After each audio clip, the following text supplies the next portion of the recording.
Machiavelli, the master manipulator who mastered the dark art of political control and psychological warfare long before modern psychology was even a twinkle in the universe's eye. If there's one thing he understood, and let's be brutally honest, it's one thing that most people refuse to accept. It's that truth is fragile, fleeting, and easily shattered. Lies are the heavy artillery, the unstoppable force, and the bolder, the more audacious, the better. Let's get one thing straight. People are stupid. Yes, I said it. They're lazy, they're gullible, and their minds are wired to cling to certainty like a drowning man to a lifeboat. They don't want nuance. They want a simple story, a clear narrative, a neat little package they can digest without breaking a sweat. And if you can serve up a lie that's big enough, shiny enough, wrapped in enough confidence to look like the real deal, congratulations. You've just built a house of cards that's as tall as your ambitions. Big lies work better because they're easier to sell. Think about it. A tiny lie, a small falsehood, is fragile. It's like a house of cards that topples at the slightest gust of scrutiny. But a bold, audacious lie? That's a skyscraper. It's towering, commanding attention, demanding belief. People see it, want to believe it, because admitting they've been fooled by a colossal deception is too painful. It's easier to embrace the false as fact than to accept that they've been duped, that they've been played for fools. Here's the cold, unvarnished truth. The bigger the lie, the less likely anyone is to question it. Why? Because questioning a grand deception requires effort, mental effort, emotional effort, and most people are allergic to effort. Instead, they prefer to accept what's handed to them confidently. When you present a bold lie with unwavering conviction, you're tapping into their primal need for order and certainty. You're telling them, "Trust me, I know the truth."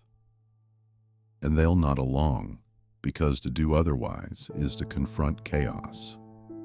Chaos they're too lazy or too frightened to face. Now, let's talk tactics. Knowledge is power, and power favors those who stay close to the source. Like, subscribe, and return to the chamber where truth hides in shadow. Bold lies are crafted with ruthless precision. They're simple, memorable, and repeatable, like a catchy jingle stuck in your brain. The more you repeat it, the more it embeds itself into the collective subconscious.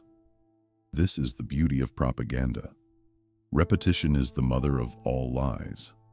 Say it often enough, loud enough, and people start to believe it, regardless of evidence that screams otherwise.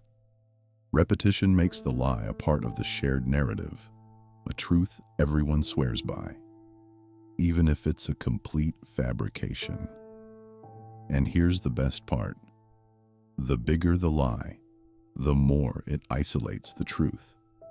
The real facts become whispers in the wind, drowned out by the roar of the falsehood. Anyone who dares challenge the grand story is branded a troublemaker, a threat, or simply a fool. The lie becomes a fortress, an unassailable monolith, and skeptics are cast as enemies of progress, because nobody wants to admit they've been duped. Admitting that means losing face, losing power, losing control. But let's not pretend this is complicated. It's brutally simple. Manipulate perception, control reality. The truth? It's an inconvenient obstacle, something to be ignored or dismissed. The bold lie is a weapon, a tool to bend reality to your will. It's about convincing others that your fiction is reality. Lies aren't just stories. They are weapons of mass manipulation, tools to shape minds, control behaviors, and cement power.